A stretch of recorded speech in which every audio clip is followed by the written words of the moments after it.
Bonjour, ici Heritage 4 ISO Pro. Aujourd'hui, je vais vous faire le test du Xperia Z. Alors, ce téléphone, c'est un téléphone de 5 pouces. Alors, derrière, on a une caméra de 13 mégapixels avec flash. Là, on a une petite, la puce NFC, pardon. Ensuite, pour les connectiques, d'abord là, on a le bouton on-off qui est ici. Ensuite, on a le bouton de volume, le haut-parleur qui est ici. Ensuite, on a des caches qui permettent de cacher les prises. Par exemple, ici, on a alors un cache qui cache la micro SD. Là, attendez, une petite mise au point. Voilà. Alors là, c'est le cache pour la micro SD. Moi, j'en ai mis une. Ensuite, au-dessus, on a le cache qui cache la prise, enfin la prise pour brancher au secteur. C'est donc une micro SD, USB pardon, une micro USB. En haut on a la prise jack ici. Ensuite, alors ça c'est tout. Ouais, non. Ici on a la carte micro SIM. Voilà. Donc dans le téléphone maintenant. Alors, je vais le mettre ici. Voilà, c'est le lock screen. Alors, ensuite, dans le lock screen, vous avez l'heure. Et là, vous avez des raccourcis pour accéder aux musiques. Et ensuite à l'appareil photo. Voilà. Là, on est dans l'appareil photo. Donc maintenant au menu. Voilà, le menu est comme ça. Les applications, elles seront placées différemment quand vous l'aurez. Mais moi, je les ai placées comme ça. Donc, dans cet appareil, vous avez un menu tout simple, hein, Android. Et dans l'application Walkman, quand vous entrez, vous avez des musiques. La musique. Alors, vous pouvez naviguer dans vos musiques. C'est très très fluide, hein. C'est un processeur 4 coeurs, 1,5 GHz. Alors là, j'ai mes musiques, hein. Le son est assez bien, je trouve. Je ne vais pas vous montrer parce que ça ne donnera rien. Ensuite, dans les albums. Alors là, quand vous ouvrirez l'application album, vous pourrez zoomer et dézoomer les photos. Moi, je trouve l'interface Sony qui est très très bien. Moi, j'adore. Donc, dans l'image, vous pouvez naviguer évidemment, hein. Là, je prends les photos de Sony qui sont déjà dedans, dans l'appareil. Et là, après, il y a la technologie Bravia Engine 2 qui permet de colorer un peu plus les photos. Donc, si vous ne l'activez pas, ça fera pas des couleurs aussi flashy. Là, ça le fait. Voilà. Vous avez quelques photos, hein. Alors, j'ai toujours pas testé sous l'eau, hein, le Sony Xperia Z. Mais normalement, il doit résister à l'eau. Donc pour l'instant, je teste pas parce que j'ai un peu peur de le casser. Donc, ensuite, vous avez l'application Film, où vous pouvez mettre toutes vos vidéos, mais pour l'instant, j'en ai pas. Ensuite, alarme et horloge. Là, vous avez alarme, vous pouvez créer des réveils. Ensuite, horloge mondiale, vous avez plusieurs horloges, le temps des autres villes, de Londres, de New York, de Tokyo. Vous voyez l'heure, la date, et la météo et les degrés. Vous pouvez ajouter des villes, évidemment. Ensuite, chronomètre, pour démarrer, tout simplement, arrêter, réinitialiser. Ensuite, minuterie. Alors, ça c'est pareil, hein. On règle l'heure qu'on veut mettre. On règle, tac, et on met démarrer. Et là, ça écoule le temps. Et quand ça aura fini, ça va se faire une sonnerie. Arrêter. Voilà. Ensuite, vous avez l'application, par exemple téléphone, hein. Alors, vous avez le clavier, c'est tout simple. Ensuite, vous avez des petits widgets. Alors, quand vous appuyez longtemps sur l'écran, ça apparaît ça. Vous aurez vos pages en haut. Et en dessous, vous pourrez changer le thème, les fonds d'écran, les applis et les widgets. Par exemple, les widgets, il y en a vraiment pas mal. Il y en a 45, j'ai compté. Alors, moi, j'en ai 45 puisque j'en ai rajouté quelques-uns avec les applications que j'ai installées. Voilà, mais il y a quand même pas mal de widgets, hein. Ensuite, vous avez des applis.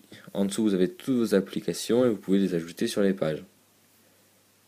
Ensuite, vous avez les fonds d'écran, hein, vous en avez vraiment pas mal et qui sont assez jolis de Sony. Ensuite, vous pourrez changer avec vos fonds d'écran à vous si vous voulez. Ensuite, vous avez plusieurs thèmes. Enfin, les thèmes, ils appellent ça comme ça, mais ça change juste le fond d'écran et la couleur des textes, par exemple, de quelques textes. Voilà. Thèmes, vous en avez à peu près, je sais pas moi, 7, à peu près 7 thèmes. Mais ça change le fond d'écran et un peu la couleur du texte. Voilà. Alors, ensuite dans ce téléphone, c'est qu'une batterie de 2300 mAh, 2330 mAh, pardon. Et moi franchement, je m'attendais au pire, mais franchement la batterie là, elle tient largement une journée en utilisation intensive. C'est-à-dire que je l'utilise pas mal depuis ce matin. En plus ce matin c'était à 75% la batterie, et là maintenant c'est à 17. Donc ça va. Parce que j'ai utilisé pas mal, j'ai joué à des jeux, je vais sur internet, j'ai regardé des vidéos sur YouTube, j'ai écouté de la musique, j'ai fait des photos. Et là vraiment la batterie a bien tenu. En plus, pendant la nuit, quand je l'ai éteint, enfin je l'ai mis en veille, la batterie était à 75%. Et le matin, quand je me suis réveillé, elle était toujours à 75%. Voilà. Alors utilisation de la batterie, voilà. 9h45 minutes, 48 minutes. Voilà. J'ai joué à quelques jeux, j'ai écouté de la musique, voilà. Et aussi j'ai téléchargé des applications. Alors ça aussi, ça utilise bien de la batterie. Alors, aussi vous avez l'application messagerie. Alors c'est une interface toute simple, hein, comme d'habitude. C'est quand vous pouvez ajouter des messages là, en haut. Et là vous pouvez ajouter un destinataire, vous écrivez votre texte. Et là aussi j'ai pas parlé du clavier. Le clavier est vraiment très pratique, en plus ça fait une correction automatique et elle marche très bien. Voilà. Alors aussi vous pouvez ajouter des pièces jointes ici. Vous pouvez ajouter un griffonnage, ça vous lancez l'application Remarque et vous pourrez faire quelques petites notes. L'interface aussi est très très fluide dans cette application. Voilà, annuler. Ensuite vous avez plusieurs boutons, un pour revenir en arrière, un pour aller au menu, et l'autre vous pouvez afficher des petites applications juste sur l'écran, comme ça par exemple calculatrice. On peut faire des calculs. Ensuite vous avez minuteur, je crois, voilà. Vous pouvez en ajouter aussi, avec le plus ici. Moi j'en ai ajouté une, ça fera une mini application photo sur votre appareil. Là aussi vous avez remarque, dictaphone. Et ensuite ici vous avez toutes vos applications qui ont été ouvertes et vous pouvez les enlever comme ceci. Je vais les enlever. Voilà. Ensuite, je vais vous faire un petit test d'un jeu, parce qu'avec les 4 cœurs, ça marche très très bien. Et aussi la batterie, c'est dans les jeux généralement que la batterie elle va décharge plus vite. Sinon sur internet et tout ça, c'est normal. Par exemple, tap to play, voilà. Alors c'est très très fluide dans les jeux. Ça c'est super, parce que avant j'avais un Galaxy Note et c'était pas aussi fluide. Hein. Voilà, parce qu'il n'y avait que 2 cœurs et c'était 1,4 GHz je crois. Et là c'est 1,5 et 1,5 GHz et il y a 4 cœurs dans celui-là. Voilà, moi je vous montre un peu. Hein. Voilà. Alors, eh bien, je vous ai montré à peu près tout. Voilà. Je vais aller dans l'application caméra pour terminer. Alors, l'application caméra, elle met un peu de temps à s'ouvrir, mais ça, c'est pas très gênant. Hein. Alors là, dans l'application caméra, vous avez plein d'options. Par exemple, là, vous en avez beaucoup. Je ne vais pas toutes vous les montrer parce qu'il y en a vraiment beaucoup. Mais par exemple, vous pouvez régler la résolution des photos. Moi, j'ai mis en 13 mégapixels.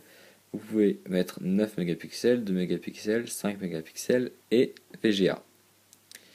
Ensuite, vous pour régler le flash, vous pouvez mettre réduction aux yeux rouges, flash d'appoint et désactivé. Ensuite, vous avez un retardateur, détection de sourire démarrage rapide. Alors la batterie. Voilà. Ah, je vous montrerai aussi le mode stamina tout à l'heure. Voilà. Alors, vous avez aussi démarrage rapide, mode mise au point, valeur d'exposition. Ah, le mode HDR. Ça, c'est un nouveau mode de Sony. Ça fait des plus belles photos et vidéos en contre-jour. Alors aussi, vous avez beaucoup d'options. La stabilisateur d'image. Voilà, vous pouvez aussi choisir où les stocker vos données. Par exemple, moi j'ai une carte SD, donc je peux la mettre dans la carte SD ou dans le stockage interne. Par exemple, je choisis dans la carte SD. Alors, voilà. Là, pour faire une photo, c'est tout simple. Là, vous appuyez sur la photo. Hein. Pour faire une vidéo, vous appuyez sur vidéo. Tchac, voilà. On arrête. Et vous pouvez faire une photo aussi en même temps que vous prenez une vidéo. Alors aussi, vous avez tout ça comme réglage. Par exemple, vous avez un automatique supérieur. Ça règle tout seul la qualité des photos pour avoir une meilleure photo, mais ça le fait tout seul. Ensuite, vous avez le mode normal, comme je vous ai dit. Le mode vidéo. Alors là, ça fera tout l'écran. Ensuite, vous pouvez prendre des photos en rafale. Je crois que c'est 10 photos par seconde pour le mode rafale. Vous avez effets de photo, vous en avez beaucoup. Là, par exemple, vous en avez 9 effets avec dessin, flash eye, vous en avez beaucoup. Obscurateur iris, par exemple, je vais vous mettre. Voilà, ça fait des trucs bizarres. Voilà. Ensuite, vous avez un mode panorama. Où vous pouvez faire des photos soit vers le haut, soit vers le bas, vers la gauche, vers la droite, comme ceci ici. Et ensuite, vous pouvez activer ou non l'éclairage, c'est-à-dire le flash, qui est derrière ici. Ensuite, vous avez vraiment beaucoup de modes, c'est bien cette application. Vous pouvez régler le mode scène, avec tous ces effets-là, en mode fête, en mode sport, document, mode nuit, vous avez vraiment plein d'options. Et ensuite vous avez appareil avant, ça activera la caméra avant, vous pourrez faire des photos ou vidéos avec la caméra avant. Et non, ça c'est quand vous appuyez l'appareil photo avant, et ben voilà, ça filme avec l'appareil photo avant, vous pourrez faire que des photos. Par contre la vidéo avant, vous pouvez filmer. Voilà, comme ceci. Alors, en mode normal, voilà. Ça c'était pour l'application photo du Xperia Z. Ensuite, je voulais vous montrer le mode stamina. Alors ce mode, ça sert à... quand vous mettez en veille votre appareil, ça désactive les données mobiles. Et donc la batterie peut tenir plus longtemps. Alors, gestion de l'alimentation. Là, si je l'active, ça me met 15 heures d'autonomie en veille. Alors que si je le désactive, il mettra que 8 heures. Parce que j'utilise un peu les données mobiles. Et là, voilà, activé. Voilà, ensuite vous pouvez dans utilisation de la batterie, vous pouvez voir combien de temps vous êtes sur votre appareil. Ça fait combien de temps que vous y êtes. Moi ça fait 9h55. Et là il me reste 12%. Voilà, la batterie se décharge un peu plus vite quand la batterie elle est vers les 20%, quoi. Ensuite, ce téléphone il est sous Android 4.1.2 et normalement il prévoit une mise à jour 4.2 ou 4.9.2 dans pas très longtemps. Ensuite, vous avez... Je crois que je suis passé à peu près partout. Hein. Alors, on va les voir. Alors, aussi, j'ai pas trop utilisé les applications de Sony comme, par exemple, Play Memories S Online. Ça, je sais pas trop ce que c'est. J'ai pas trop regardé. Ensuite, Play Music, ça c'est le magasin de musique pour Android. Vous avez Office Suite, ça sert à... C'est un peu comme un... C'est Word, Excel et tout ça. Ensuite, Smart Connect, ça, je sais pas trop à quoi ça sert non plus. Social Life non plus. J'ai pas trop utilisé ces applications de Sony. Moi, je vais essayer de les utiliser un peu pour voir ce que c'est. Et voilà. Donc, aussi, quand vous appuyez longtemps sur l'écran, je vous ai dit, ça apparaît ces pages-là. Et vous pouvez en ajouter soit à droite ou soit à gauche. Je vois. Voilà. Comme si pour les supprimer, vous appuyez ici. Et pour les attendez, voilà. Et pour considérer que c'est la page d'accueil, là on voit pas trop ici. Voilà, on voit que c'est la page d'accueil parce que c'est les autres ça fait pas ça. Là vous appuyez ici. Voilà. Et moi je l'active ici. Voilà.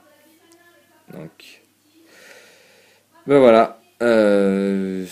C'était iTouch 4 ISO Pro qui faisait le test du Xperia Z. Merci.